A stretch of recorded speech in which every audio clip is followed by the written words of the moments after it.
오늘 함께 나눌 하나님 말씀은 열왕기하 23장 4절부터 30절까지입니다. 다 함께 일어나셔서 열왕기하 23장 4절부터 30절까지의 말씀인데 읽는 것은 4절부터 14절까지만 읽도록 하겠습니다. 열왕기하 23장 4절부터 14절까지 읽도록 하겠습니다. 자, 저하고 여러분들하고 한 절씩 교독하겠습니다. 왕이 대제사장 hil기야와 모든 부제사장들과 문을 지킨 자들에게 명령하여 바알과 아세라와 하늘의 1월 성신을 위하여 만든 모든 그릇들을 여호와의 성전에서 내다가 예루살렘 바깥 기드론 밭에서 불사르고 그것들의 재를 베델로 가져가게 하고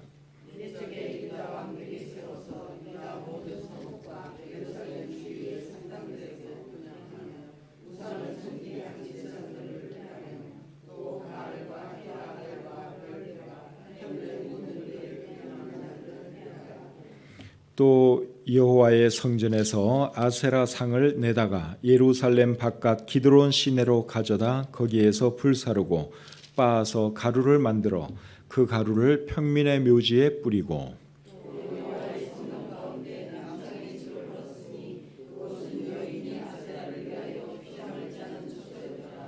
또 유다 각 성읍에서 모든 제사장을 불러오고 또 제사장이 분향하던 산당을 게바에서부터 브엘세바까지 더럽게 하고 또 성문의 산당들을 헐어 버렸으니 이 산당들은 그 성읍의 지도자 여호수아의 대문 어귀 곧 성문 왼쪽에 있었더라.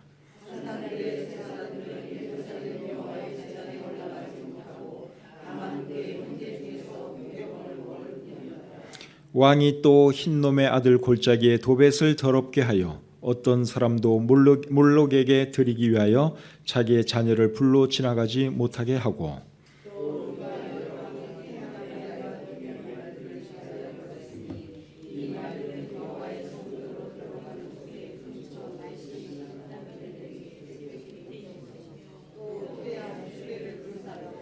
유다 여러 왕이 아하스의 다락 지붕에 세운 제단들과 므낫세가 여호와의 성전 두 마당에 세운 제단들을 왕이 다 헐고 거기서 빻아 내려서 그것들의 가루를 기드론 시내에 쏟아 버리고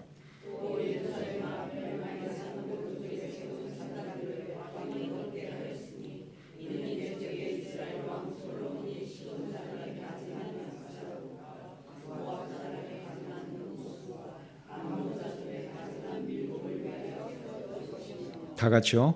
왕이 또 석상들을 깨뜨리며 아세라 목상들을 짓고 사람의 해골로 그곳에 채웠더라. 아멘.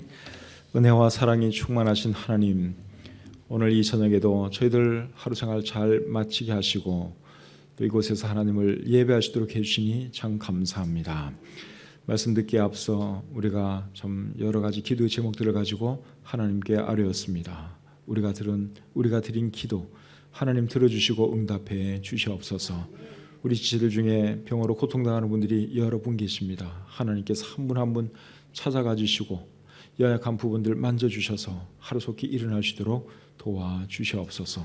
또 우리 건강한 성도님들은 또 건강 주신 하나님께 더 감사하면서 건강할 때 주님을 위해서 더 열심히 살아가시도록 은혜 베풀어 주시옵소서.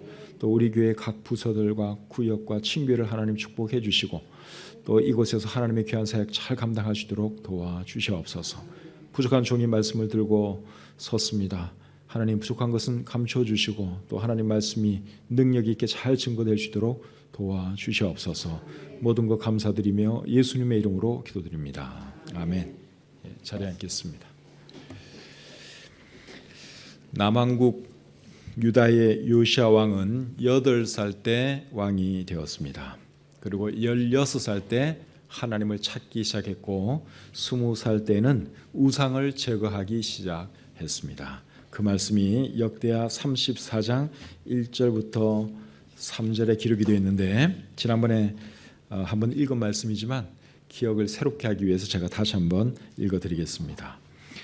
요시아가 왕위에 오를 때에 나이가 8세라 예루살렘에서 31년 동안 다스리며 여호와 보시기에 정직하게 행하여 그의 조상 다윗의 길로 걸으며 좌우로 치우치지 아니하고 아직도 어렸을 때 곧 왕위에 있은 지 8년에 그의 조상 다윗의 하나님을 비로소 찾고 제 12년에 유다와 예루살렘을 비로소 정결하게 하여 그 산당들과 아세라 목상들과 아로 새긴 우상들과 부어 만든 우상들을 제거하여 버리매. 여기 보니까 왕위에 있은 지 8년에 뭘 했다 그랬습니까? 하나님을 찾기 시작했다고 말씀을 하고 있죠. 왕위에 있은 지 8년 같으면 16살입니다. 16살 때 이 사람이 하나님을 찾기 시작했습니다. 하나님을 찾기 시작했다는 말은 하나님을 제대로 섬기기 시작했다 그 말이죠. 그전에는 조금 어렸으니까 그랬고 이제 16살 정도 되니까 이제 모든 걸 분별도 할 줄 알고 또 하나님을 찾을 만한 또 나이도 됐고 해서 16살 때부터는 이 사람이 하나님을 제대로 섬기기 시작했다 그 말이죠. 그리고 제 12년 같으면 몇 살입니까? 8살에 왕이 되었으니까 12년 지난 뒤는 20살이죠. 20살이 되었을 때는 유다와 예루살렘을 정결하게 하기 위해서 우상을 제거하기 시작했다고 말씀하고 있습니다. 그러니까 이 사람이 참 대단한 사람이에요. 8살에 왕이 돼가지고 참 철도 들기도 전에 이 사람이 벌써 참 슬슬 좋은 일을 이렇게 하기 시작한 것을 우리가 볼 수 있죠. 그리고 요시아 왕 18째 해, 즉 요시아 왕이 26살 되던 때는 뭘 했는가 하면 성전을 수리하다가 발견한 율법책을 읽고 대대적인 개혁을 시작하게 됩니다. 그런데 개혁은 왕 혼자 할 수 있는 건 아니에요. 국민들이 따라줘야지 개혁을 할 수가 있는 거죠. 그래서 이분이 어떻게 하는가 하면 국민들에게 자기가 들은 그 율법책의 말씀을 들려줍니다. 그리고 이제 함께 개혁을 해 나가죠. 열왕기하 23장 2절 하반절과 3절 말씀을 한번 보겠습니다. 오늘 본문 바로 앞에 있는 말씀인데 23장 2절 중간부터 왕이 여호와의 성전 안에서 발견한 언약책의 모든 말씀을 읽어 무리의 귀에 들리고 왕이 단 위에 서서 여호와 앞에서 언약을 세우되 마음을 다하고 뜻을 다하여 여호와께 순종하고 그의 계명과 법도와 율례를 지켜 이 책에 기록된 이 언약의 말씀을 이루게 하리라 하매 백성이 다 그 언약을 따르기로 하니라. 그래서 요시아 왕의 마음을 감동한 그 하나님의 말씀이 백성들의 마음도 감동했어요. 그래서 이제 한 마음 한 뜻이 되어서 이제 나라를 개혁해 나가기 시작합니다. 그래서 오늘 이 본문을 잘 보시면 이제 하나님 말씀을 실천하기 위해서 세 가지 일을 합니다. 첫째는 전국에 있는 우상을 제거하고, 두 번째는 유월절을 지키고, 세 번째는 무당과 점쟁이와 모든 가증한 것을 다 제거를 합니다. 그런데 이런 일을 언제 했는가 하면 요시아 왕 18째 해 했다고 우리 성경이 말씀하고 있습니다. 열왕기하 22장 3절을 여러분 잠시 보겠습니다. 요시아 왕 18째 해에, 그 다음에 23장 23절을 또 보겠습니다. 요시아 왕 18째 해에, 요시아 왕 18째 해 같으면 몇 살이라고요? 26살. 26살 때 이제 대대적인 개혁운동, 종교개혁을 이분이 일으키게 됩니다.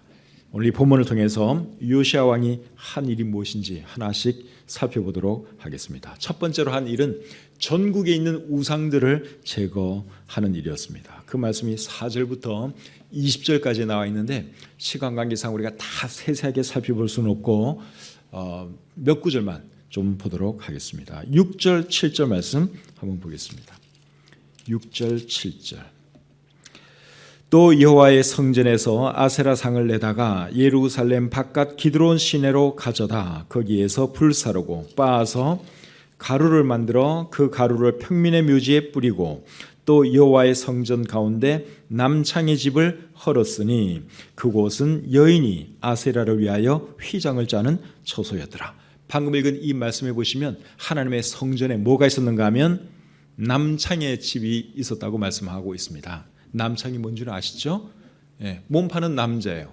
남자인데 남자가 몸을 파는 그런 사람을 남창이라고 하죠. 근데 여기에 이 남창들, 몸을 파는 사람들은 돈을 벌기 위해서 그런 것이 아니라 종교적인 행위를 위해서 그들이 성전에서, 하나님의 성전에서 이제 남창 짓을 한 것이죠. 근데 이 남자들이 누구와 성적인 관계를 맺었는가 하면 여자들과 성적인 관계를 맺은 것이 아니라 남자들과 성적인 관계를 맺었습니다. 열왕기상 14장 24절을 보시면 이렇게 기록이 되어 있습니다. 열왕기상 14장 24절을 보시면 그 땅에 또 남색하는 자가 있었고 여호와께서 이스라엘 자손 앞에서 쫓아내신 국민의 모든 가증한 일을 무리가 본받아 행하였더라. 여기 남색하는 자, 남색하는 자는 남자가 남자를 탐하는 그것을 말하는 것입니다. 그러니까 남자 동성애자들을 말하는 것이죠. 그 다음에 열왕기상 15장 12절을 보시면 남색하는 자를 그 땅에서 쫓아내고 그의 조상들이 지은 모든 우상을 없애고, 여기도 보면 남색하는 자들이 나오죠. 남자 동성애자들이에요. 그러니까 유다 땅에 하나님이 택한 그 땅에 이런 사람들이 있다는 것입니다. 우리나라에도 요즘 동성애자들이 점점 많아지고 있습니다. 지난 토요일 날만 하더라도 퀴어 축제가 서울 한복판에서 있었죠. 서울시청 앞에서 퀴어 축제가 있었습니다. 동성애자들이 다 모여서 수만 명이 거기에 모여서 자기들끼리 이제 광란의 축제를 벌이는 것이죠. 참 그렇게 하도록 허락하는 시청도 문제고 경찰들도 제가 볼 때는 참 문제입니다. 옛날 같으면 이게 있을 수도 없는 일인데 참 세상이 희한하게 변해가지고 이제는 그 사람들이 아주 대놓고 그냥 축제를 벌이고 거리를 활보하고 참 보기도 민망한 그런 모습으로 거리를 활보하고 있습니다. 그래서 우리나라가 참 심각한 영적으로 지금 타락해 가고 있는 것 같아요. 그래서 우리나라를 위해서 정말 많이 기도해야 할 때라고 생각을 합니다. 근데 이 유다 땅에 그런 사람들이 있다는 거예요. 어디에 남창희 집이 있다고요? 그것도 성전 안에. 참 기가 막힌 노릇 아닙니까? 그 다음에 10절 말씀을 보겠습니다. 10절 말씀. 자, 10절 말씀 같이 한번 읽겠습니다. 시작. 왕이 또 흰놈의 아들 골짜기에 도벳을 더럽게 하여 어떤 사람도 몰록에게 드리기 위하여 자기의 자녀를 불로 지나가지 못하게 하고, 여기 보면 흰놈의 아들 골짜기에 도벳을 더럽게 하여 자기의 자녀를 불로 지나가지 못하게 했다, 그렇게 말씀을 하고 있는데, 자녀를 불로 지나가지 못하게 했다 하는 이 말은 자녀를 불로 태워 제물로 드리지 못하게 했다, 그 말입니다. 그 당시에는 이 이스라엘 사람들 중에, 더 정확히 말하면 유다 사람들이죠. 그 사람들 중에 자녀를 참 우상의 제물로 바치는 그런 사람들이 있었습니다. 예레미야 7장 31절 말씀 제가 한번 읽어드리겠습니다. 예레미야 7장 31절에 보시면 흰놈의 아들 골짜기에 도벳 사당을 건축하고 그들의 자녀들을 불에 살랐으니 내가 명령하지 아니하였고 내 마음에 생각하지도 아니한 일이니라. 그러니까 그 유다 땅에서 정말 기가 막힌 일들이 벌어지고 있었어요. 자기의 자녀를 우상의 제물로 바치는 그런 일이 일어나고 있었다는 것입니다. 그런데 이런 일을 어디서 유다 사람들이 행했는가 하면 흰놈의 아들 골짜기라고 하는 골짜기에서 그런 짓을 했습니다. 흰놈의 아들 골짜기, 이거는 그냥 골짜기 이름이에요. 흰놈의 아들 골짜기. 그 아들, 흰놈이라는 사람 같은데 그 사람의 아들 골짜기, 이제 어쨌든 이름이 그런 이름이 붙은 그런 골짜기입니다. 예루살렘 남서쪽에 있습니다. 근데 이제 이곳에서 자녀를 불에 태워서 번제로 바치는 거죠. 유다의 아하스 왕과 므낫세 왕도 자기 자식을 이곳에서 번제로 바쳤습니다. 세관계상 찾아보진 않겠지만 역대하 28장 3절, 33장 6절을 보시면 그런 말씀들이 있습니다. 왕이 자기의 자식을 우상의 제물로 불에 태워 바쳤어요. 기가 막힌 참 그런 사람들이 있죠. 그리고 이게 도벳이라는 표현이 나와요. 도벳, 흰놈의 아들 골짜기에 도벳을 더럽게 했다 그랬는데, 도벳이라고 하는 말의 의미는 태우는 곳, 용광로, 제단, 그런 뜻입니다. 그러니까 흰놈의 골짜기에 그러니까 도벳이라고 하는 이제 그 제단이 있은 거죠. 그 제단 위에 자기 자식들을 잡아서 올려놓고 거기서 태워서 이제 우상의 제물로 바치는 거예요. 유다 땅에서 이런 일이 있었는데 이 요시아 왕이 이제 그런 짓을 못하도록 하기 위해서 그것을 다 더럽혀 버렸다. 이제 그렇게 여기 지금 말씀하고 있죠. 15절 말씀 보겠습니다. 오늘 본문 15절. 자, 15절 말씀 같이 읽겠습니다. 시작. 또한 이스라엘에게 범죄하게 한 느밧의 아들 여로보암이 베델에 세운 제단과 산당을 왕이 헐고 또 그 산당을 불사르고 빻아서 가루를 만들며 또 아세라 목상을 불살랐더라. 여기 보니까 느밧의 아들 여로보암이라는 사람이 나오는데 이 사람은 북이스라엘의 첫 번째 왕입니다. 솔로몬 왕 이후에 나라가 둘로 나눠지죠. 그래서 솔로몬의 아들이 이제 유다 왕의 그 혈통을 계속 이렇게 이제 이어내려가게 되고, 그 다음에 이제 솔로몬의 신하였던 여로보암이 또 이제 왕이 되어가지고 북이스라엘의 왕이 됩니다. 그런데 이 첫 번째 왕이었던 여로보암이 어떤 일을 하는가 하면 북이스라엘 사람들이 남유다에 있는 예루살렘 성전을 자꾸만 가는 거예요. 거기서 하나님을 예배하기 위해서 자꾸만 남유다 쪽으로 내려갑니다. 예루살렘 성전을 향해서 내려가니까 이 사람이 겁이 났어요. 저러다가 내 백성들, 이 북이스라엘 사람들이 다시 솔로몬의 아들 로보암 왕에게로 돌아가지 않을까, 그것이 두려웠어요. 그래서 가지 못하도록 하기 위해서 베델과 단에 황금 송아지를 만들어 놓고 자기 백성들에게 뭐라고 말하는가 하면 이제부터는 예루살렘에 갈 필요가 없습니다. 여러분들 눈앞에 있는 이 황금 송아지가 여러분들을 애굽에서 구원해낸 여호와 하나님입니다. 그러니 이제부터는 성전에 가지 마시고 그냥 베델이나 단에 가서 황금 송아지를 숭배하십시오. 그렇게 말을 해요. 그리고 그때부터 이제 북이스라엘 사람들이 실제로 그렇게 했습니다. 그래서 큰 우상 숭배를 이 여로보암 왕이 드려온 거지요. 그런데 요시아 왕이 어떻게 했어요? 여로보암이 베델에 세운 제단과 산당을 불살라 버렸습니다. 그런데 베델이라고 하는 이 동네는 원래 북이스라엘에 있는 동네죠. 남과 북으로 이렇게 갈라졌을 때 북쪽을 이스라엘이라 그랬고 남쪽을 유다라 그랬어요. 그런데 북이스라엘에 베델과 단은 북쪽이고 베델은 남쪽에 있어요. 그래서 이 두 곳에 이제 황금 송아지를 만들어 놓았습니다. 그러니까 이 베델이라고 하는 것은 원래는 북이스라엘에 속한 땅입니다. 그런데 북이스라엘은 이미 망했어요. 아수르에 의해서 멸망했습니다. 그러면 북이스라엘 이 땅은 지금 누가 점령하고 있다는 말입니까? 아수르 사람들이 점령하고 있는 거죠. 그런데 요시아 왕이 베델에 가서 그 산당들을 허물어뜨린 것을 보면 아수르의 지배력이 지금은 많이 약화되어 있는 상태다 하는 것을 우리가 알 수 있죠. 그러니까 아수르가 처음에는 이제 강해가지고 북이스라엘을 무너뜨리고 자기네들이 그곳을 점령했어요. 그런데 자기네들이 힘이 빠지니까 군사가 이제 점점 빠져나가겠죠. 그러면서 이제 남유다 사람들이 북이스라엘 땅으로 왔다 갔다 하기 시작하고, 그렇게 해서 이제 요시아 왕도 북이스라엘 땅이었던 베델에까지 가서 거기 있는 산당들 싹 쓸어버린 것이죠. 16절부터 18절 또 보겠습니다. 16절부터 18절. 요시아가 몸을 돌이켜 산에 있는 무덤들을 보고 보내어 그 무덤에서 해골을 가져다가 제단 위에서 불살라 그 제단을 더럽게 하니라. 이 일을 하나님의 사람이 전하였더니 그 전한 여호와의 말씀대로 되었더라.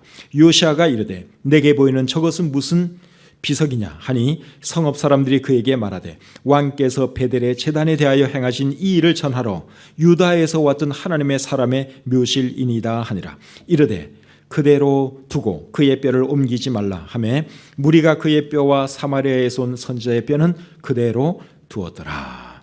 자, 이 말씀을 잘 보시면 요시아 왕이 할 일에 대해서 오래전에 어떤 하나님의 사람이 예언을 했습니다. 그런데 그 사람에 대한 말씀이에요. 그 사람에 대해서는 열왕기상 13장에 자세하게 기록이 되어 있는데 열왕기상 13장 1절 2절을 한번 보겠습니다. 보라, 그때에 하나님의 사람이 여호와의 말씀으로 말미암아 유다에서부터 베델에 이르니 마침 여로보암이 제단 곁에 서서 분향하는지라. 하나님의 사람이 제단을 향하여 여호와의 말씀으로 외쳐 이르되 제단아 제단아 여호와께서 이와 같이 말씀하시기를 다윗의 집에 요시아라 이름하는 아들을 낳으리니 그가 내 위에 분향하는 산당 제사장을 내 위에서 제물로 바칠 것이요 또 사람의 뼈를 내 위에서 사르리라 하셨느니라 하고, 여기 보니까 어떤 하나님의 사람이 유다에서부터 베델에 왔습니다. 그리고는 그 여로보암이 만든 그 제단에 대해서 뭐라고 말씀을 하고 있는가 하면 나중에 훗날 요시아라고 하는 사람이 나타나서 그 모든 것들을 다 허물어뜨리고 그 제단 위에 사람의 뼈를 불사를 것이다. 그런 예언을 했습니다. 그런데 이 하나님의 사람이 언제 이런 예언을 했는가 하면 요시아 왕이 태어나기 300년 전에 예언을 했습니다. 근데 여기 이름까지 얘기를 하면서 예언을 했어요. 요시아라 이름하는 아들을 낳으리니 그가 내 위에 분향하는 산당 제사장들을 내 위에서 제물로 바칠 것이요 또 사람의 뼈를 내 위에서 사르리라. 그리고 300년이 지난 뒤에 진짜로 요시아라고 하는 이름을 가진 왕이 나타나서 그대로 행합니다. 그런데 이 하나님의 사람이 이제 하나님의 말씀을 듣고 이제 그렇게 선포를 했어요. 그런데 돌아가다가 어떻게 되느냐? 어떻게 되죠? 사자에게 물어 찢겨서 죽임을 당합니다. 왜 하나님의 명령을 전달하고 나서 그렇게 처참하게 이 사람이 죽게 되었느냐? 하나님께서 이 사람에게, 이 하나님의 사람에게 네가 내 말을 전달하고 나서는 떡도 마시지 말고 물도 마시지 말고 왔던 길로 오지도 말고 다른 길로 돌아가라. 그렇게 하나님이 명령을 내렸어요. 그런데 이 사람이 그만 어떤 늙은 선지자의 꼬임에 빠져가지고 그 집에 들어가서 떡도 먹고 물도 마시고 쉬었다 갔어요. 그렇게 해서 결국 사자에 돌아가다가 사자에게 찢겨 죽고 말았습니다. 하나님의 명령을 잘 전달했는데 이 한 늙은 선지자가, 이 늙은 선지자는 자기 딴에는 너무 이 사람이 귀해서 자기 집으로 초대한 거예요. 근데 초대하는 과정에서 거짓말을 합니다. 하나님께서 나에게 말씀하셨는데 당신을 우리 집으로 모셔다가 잘 대접하라 그랬습니다. 거짓말을 했어요. 근데 그것 때문에 결국 이 사람이 그 거짓말에 속아 넘어가가지고 늙은 선지자 집에 가서 먹고 마시고 하다가 결국은 돌아가다가 사자에게 찢겨 죽고 말았습니다. 그리고 이 늙은 선지자가 이제 굉장히 미안했겠죠. 그래서 이 하나님의 사람을 잘 장례를 치러 주었습니다. 그리고 자기 아들들에게는 뭐라고 유언을 했는가 하면 내가 죽거든 내 뼈를 이 사람 옆에 묻어달라. 그런 유언을 합니다. 열왕기상 13장 31절을 보겠습니다. 열왕기상 13장 31절. 그 사람을 장사한 후에 그가 그 아들들에게 말하여 이르되 내가 죽거든 하나님의 사람을 장사한 묘실에 나를 장사하되 내 뼈를 그의 뼈 곁에 두라. 그렇게 해서 결국 두 사람이 나란히 이제 그렇게 묻히게 된 것이죠. 근데 이 요시아 왕이 이제 우상 숭배를 이제 그 제거해 나가는 그 과정에서 이 두 사람의 묘를 발견하게 된 거예요. 그래서 왕이 이제 저 있는 저 묘는 누구의 묘냐? 그렇게 물으니까 신하들이 저 묘는 왕에 대해서 오래전에 예언했던 그 하나님의 사람의 묘입니다. 그리고 그 옆에 있는 묘는 이제 그 늙은 선지자의 묘입니다. 이렇게 설명을 해줬어요. 그렇게 했더니 이 요시아 왕이 어떤 명령을 내렸는가 하면 18절에 두 사람의 뼈를 옮기지 말고 그 자리에 두라. 그렇게 명령을 내렸죠. 그렇게 해서 그 두 사람을 요시아 왕이 존중해 주었습니다. 그 다음에 19절 20절 보겠습니다. 본문 19절 20절. 자, 19절 20절 말씀 같이 읽을까요? 시작. 전에 이스라엘 여러 왕이 사마리아 각 성읍에 지어서 여호와를 경노하게 한 산당을 요시아가 다 제거하되 베델에서 행한 모든 일대로 행하고 또 거기 있는 산당의 제사장들을 다 제단 위에서 죽이고 사람의 해골을 제단 위에서 불사르고 예루살렘으로 돌아왔더라. 여기 보면 사마리아라고 하는 표현이 나오죠. 원래 사마리아는 북이스라엘의 수도였습니다. 그런데 북이스라엘이 망하고 난 뒤에는 이 사마리아라고 하는 그 이름이 북이스라엘 땅 전체를 의미하는 그런 이름이 되었어요. 그래서 이 요시아 왕이 남유다에 있는 우상들만 제거한 것이 아니라 북이스라엘 땅에 있는 그 모든 우상들도 이분이 다 제거를 했습니다. 그리고 우상에게 제사 지내던 제사장들을 제단 위에서 다 죽였어요. 그렇게 해서 남유다와 북이스라엘에 있는 모든 우상들을 싹 쓸어서 없애버렸다 하는 것이 오늘 이 본문의 내용입니다. 그러니까 요시아가 정말 대단한 사람이죠. 전국적으로 뭐 우상이라고 하는 우상은 싹 다 그냥 태워버리고 부숴버리고 싹 다 없애버렸습니다. 놀라운 일을 했습니다. 두 번째로 이분이 또 어떤 일을 했는가 하면 유월절을 성대하게 지켰습니다. 본문 21절부터 23절 제가 읽어드리겠습니다. 왕이 무 백성에게 명령하여 이르되 이 언약책에 기록된 대로 너희의 하나님 여호와를 위하여 유월절을 지키라 하매 사사가 이스라엘을 다스리던 시대부터 이스라엘 여러 왕의 시대와 유다 여러 왕의 시대에 이렇게 유월절을 지킨 일이 없었더니 요시아 왕 18째 해에 예루살렘에서 여호와 앞에 이 유월절을 지켰더라. 이제 전국에 있는 우상들을 싹 쓸어버리고 난 뒤에는 이분이 뭘 했는가 하면 이제 성경에 기록된 대로 유월절을 지켰습니다. 성대하게 유월절을 지켰는데 여기에 대한 자세한 내용은 역대하 35장에 기록되어 있습니다. 역대하 35장 7절부터 9절까지 말씀을 보겠습니다. 역대하 35장 7절부터 9절.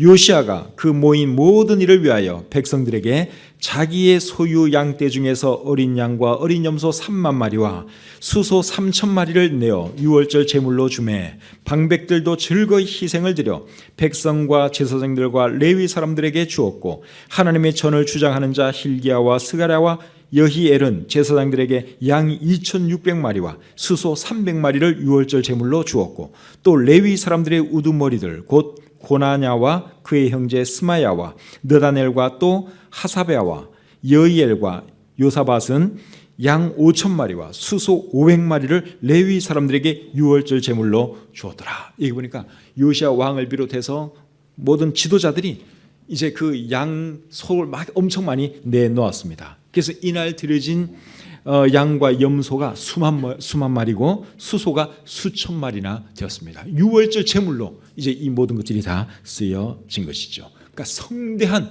유월절 제사를 하나님께 드린 것입니다.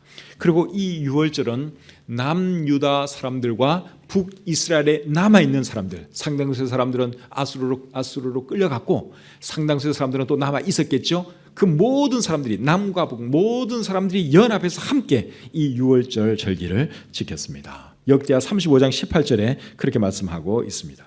선지자 사무엘 이후로 이스라엘 가운데서 유월절을 이같이 지키지 못하였고 이스라엘 모든 왕들도 요시아가 제사장들과 레위 사람들과 모인 온 유다와 이스라엘 무리와 예루살렘 주민과 함께 지킨 것처럼은 유월절을 지키지 못하였더라. 그러니까 지금까지 이렇게 성대하게 유월절을 지킨 적이 없었다 그 말이에요. 그것도 남과 북이 하나가 되어서 참 멋진 유월절 절기를 지켰다 하는 것이죠. 그래서 이 요시아 왕이 정말 대단한 일을 했습니다. 우상을 싹 쓸어버리고 그리고 남유다 사람들, 북이스라엘 남은 사람들 할 것 없이 다 같이 수많은 번제를 들어가면서 하나님께 큰 영광을 돌렸죠.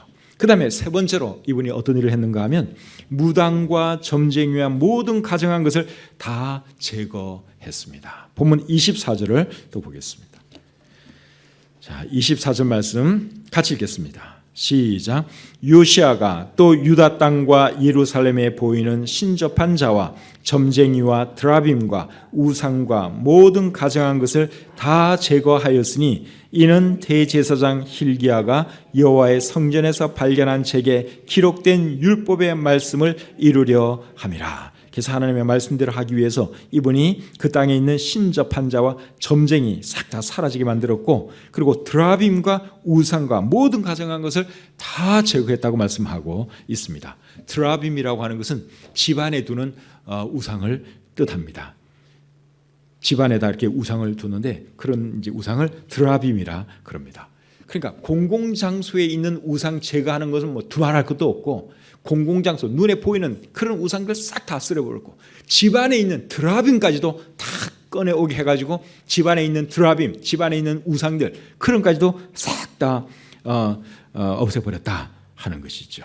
그래서 이 요시아 왕이 남유다의 모든 왕들 중에서 제일 위대한 왕이 되었습니다. 본문 25절 말씀 보겠습니다. 25절. 자, 같이 읽겠습니다. 시작. 요시아와 같이 마음을 다하며 뜻을 다하며 힘을 다하여 모세의 모든 율법을 따라 여호와께로 돌이킨 왕은 요시아 전에도 없었고 후에도 그와 같은 자가 없었더라. 남유다에는 20명의 왕들이 통치를 했습니다. 그 중에서 요시야 왕은 몇 대 왕이라고 제가 지난번에 말씀을 드렸죠. 요시야 왕은 16대 왕이에요. 20명 중에서 이분이 16대 왕인데 20명 중에서 최고의 왕이 바로 이 요시야 왕이었습니다. 우상 싹 다 없애버렸죠. 유월절 잘 지켰죠. 그리고 뭐 개인 집안에 있는 우상까지도 싹 다 쓸어버렸으니 얼마나 하나님을 기쁘시게 한 그러한 왕입니까? 그래서 이분이 최고의 왕이었다 하는 것이죠. 근데 이렇게 위대한 요시야 왕이 몇 살에 죽은 줄 아십니까? 39살에 죽었습니다. 8살에 왕이 되어서 31년간 왕위에 있었기 때문에 39살에 죽었습니다. 빨리 죽었죠. 되게 빨리 죽었어요. 왜 이렇게 빨리 죽었을까요? 이 사람이 전쟁에 나가 싸우다가 전사하기 때문에 그렇게 빨리 죽게 되었습니다. 본문 29절 보겠습니다. 29절. 자, 같이 읽겠습니다. 시작. 요시야 당시에 애굽의 왕 바로 느고가 아스로 왕을 치고자 하여 유브라데 강으로 올라가므로 요시야 왕이 맞서 나갔더니 애굽 왕이 요시야를 무깃도에서 만났을 때에 죽인지라. 이 바로 느고라고 하는 애굽 왕이 사실은 남유다 공격하기 위해서 온 건 아니고 아수르 왕을 공격하기 위해서 이렇게 왔는데, 근데 그 전쟁에 이 요시야가 나가게 됩니다. 그래서 결국은 거기서 이제 죽임을 당하게 되죠. 어떻게 이 사람이 죽임을 당하게 되느냐? 더 자세한 내용은 역대하 35장에 또 기록이 되어 있습니다. 한번 보겠습니다. 역대하 35장 20절부터 24절 말씀 제가 읽어드릴게요. 이 모든 일 후 곧 요시야가 성전을 정돈하기를 마친 후에 애굽 왕 느고가 유브라데 강가에 갈그마스를 치러 올라왔으므로 요시야가 나가서 방비하였더니 느고가 요시야에게 사신을 보내어 이르되 유다 왕이여 내가 그대와 무슨 관계가 있느냐? 내가 오늘 그대를 치려는 것이 아니요 나와 더불어 싸우는 족속을 치려는 것이라.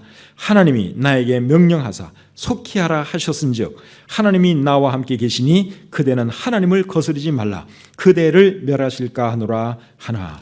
요시야가 몸을 돌이켜 떠나기를 싫어하고 오히려 변장하고 그와 싸우고자 하여 하나님의 입에서 나온 느고의 말을 듣지 아니하고 무깃도 골짜기에 이르러 싸울 때에 활 쏘는 자가 요시야 왕을 쏜지라. 왕이 그의 신하들에게 이르되 내가 중상을 입었으니 나를 도와 나가게 하라. 그 부하들이 그를 병거에서 내리게 하고 그의 버금 병거에 태워 예루살렘에 이른 후에 그가 죽으니 그의 조상들의 묘실에 장사되니라. 그러니까 이 애굽 왕은 사실 그 남유다를 공격하려고 온 건 아니에요. 그런데 어쨌든 간에 이 요시야가 상황 판단을 잘못했어요. 그리고 이 애굽 왕이 나는 하나님의 명령을 듣고 지금 이렇게 하는 거다. 당신 다치게 하고 싶지 않다. 그러니 빨리 돌아가시오. 그런데도 이 요시야가 그 말을 안 들었어요. 그래서 결국 싸우다가 이 사람이 죽임을 당하고 말았죠. 그래서 이 요시야가 근데 하나님께서 말이죠. 요시야에게 직접 어떤 말씀을 들려주셨으면 참 좋았겠다 하는 이런 생각이 조금 들긴 들어요. 그렇죠? 그런데 애굽 왕에게 하나님께서 말씀을 해주시고 애굽 왕이 뭐라 그러니까 이분이 그걸 믿지를 않은 거죠. 그래서 약간 아쉬움은 있는데 하나님께서 하시는 일을 우리가 다 이해할 수는 없습니다. 그런데 여러분, 하나님께서 요시야에게 어떤 약속을 해주셨는가 하면 유다는 하나님의 벌을 받겠지만 요시야 너는 평안한 죽음을 맞이할 것이다. 하나님이 그렇게 말씀을 해 주셨어요. 그 말씀이 열왕기하 22장 20절에 있습니다. 한번 보겠습니다. 열왕기하 22장 20절. 그러므로 보라 내가 너로 너의 조상들에게 돌아가서 평안히 묘실로 들어가게 하리니 내가 이곳에 내리는 모든 재앙을 내 눈이 보지 못하리라 하셨느니라. 여기 보니까 평안히 묘실로 들어가게 하겠다 그렇게 말씀을 했죠. 평안히 묘실로 들어가게 한다 말은 평안하게 죽도록 해주겠다 그 말인데, 여러분 전쟁에 나가서 활에 맞아 죽는 것이 평안하게 죽는 것입니까? 그건 아닌 것 같죠. 제가 봐도 그거는 아닌 것 같아요. 근데 여러분 여기서 말하는 평안히 죽을 것이다 하는 이 말은 하나님께서 유다에 내리실 재앙을 네가 보지 않고 죽을 것이다. 그러한 의미입니다. 4년 뒤는 기원전 605년이죠. 605년에 바벨론 사람들이 유다를 쳐들어와 가지고 수많은 유다 사람들을 잡아갑니다. 그 잡혀간 사람 중에 한 사람이 다니엘이에요. 다니엘과 그의 친구들이 기원전 605년에 잡혀갔어요. 그리고 그로부터 19년 뒤 기원전 586년에는 바벨론에 의해서 남유다가 완전히 멸망당하고 맙니다. 그런데 요시야는 그런 것을 봤습니까? 안 봤습니까? 안 보고 그냥 죽은 거예요. 자기 나라가 망하는 것을 보지 않고 죽었어요. 그런 의미에서 하나님께서 그에게 너는 그런 거 보지 않고 평안히 죽을 것이다. 그렇게 말씀을 하신 것이죠. 그리고 나서 이제 백성들이 이 요시야의 죽음을 무척 슬퍼해요. 그래서 장례를 성대하게 치러줍니다. 자, 역대하 35장 24절 25절 보겠습니다. 역대하 35장 24절 25절 24절 하반절부터 온 유다와 예루살렘 사람들이 요시야를 슬퍼하고 예레미야는 그를 위하여 애가를 지었으며 모든 노래하는 남자들과 여자들은 요시야를 슬피 노래하니 이스라엘의 규례가 되어 오늘까지 이르렀으며 그 가사는 애가 중에 기록되었더라. 자, 백성들이 엄청 슬퍼하죠. 그리고 장례도 잘 치러주고, 그리고 예레미야 선지자 같은 경우는 애가를 지어서 이렇게 또 추모하고, 또 백성들도 다들 그렇게 했다고 여기 성경이 말씀하고 있습니다. 근데 여러분, 요시야가 이런 대접을 받을 수 있었던 이유는 그가 일단은 젊은 나이에 죽었고 그리고 전사했기 때문에 그렇다는 것입니다. 그런 생각이 안 들어요? 만약에 오래 장수했으면 아마 이렇게까지 슬퍼하지 않았을 거예요. 80세까지 골골하다가 80세에 죽었다. 그럼 백성들이 그렇게 슬퍼 안 해요. 뭐 애가 짓는 일 없었을 거예요. 근데 39살에 그것도 어쨌든 간에 나라를 위해서 왕이 싸우다가 전사했으니 얼마나 백성들이 참 이 사람을 우러러 보겠습니까? 그러니까 그렇게 슬퍼하고 애가를 지어서 그를 추모해 준 것이죠.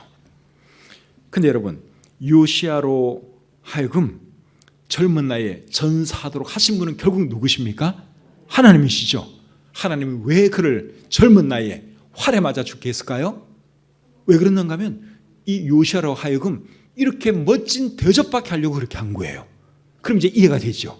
그러니까 39살 젊은 나이에 활 맞아 죽었다. 그럼 굉장히 슬픈 일 같아요. 근데 크게 보면 사람은 사실 언제 죽어도 죽잖아요. 그러나 조금 빨리 죽으면서도 멋지게 죽고 사람들로부터 존경과 사랑받으면서 죽을 수 있다면 여러분 그거 택하는 게 훨씬 더 낫다고 생각합니다. 그런데 하나님께서 그 복을 요시야에게 주신 것이죠. 그러니까 사람이 몇 살에 죽느냐, 어떤 방법으로 죽느냐, 그거는 그렇게 중요하지 않습니다. 중요한 것은 무엇입니까? 멋지게 죽는 게 중요하죠. 하나님 보시기에 정말 멋진 죽음, 하나님이 귀하게 보실 수밖에 없는 죽음, 그런 죽음을 우리가 죽어야 합니다. 시편 116편 15절에 보시면 이런 말씀이 있어요. 그의 경건한 자들의 죽음은 여호와께서 보시기에 귀중한 것이로다. 그러니까 하나님께서 어떤 사람들은 귀중하게 보세요. 이 요시야 왕 같은 분의 죽음 하나님께서 귀하게 보신 거예요. 그리고 귀하게 보시고 정말 이분에게 마지막으로 선물 준 것이 멋지게 죽게 하신 거예요.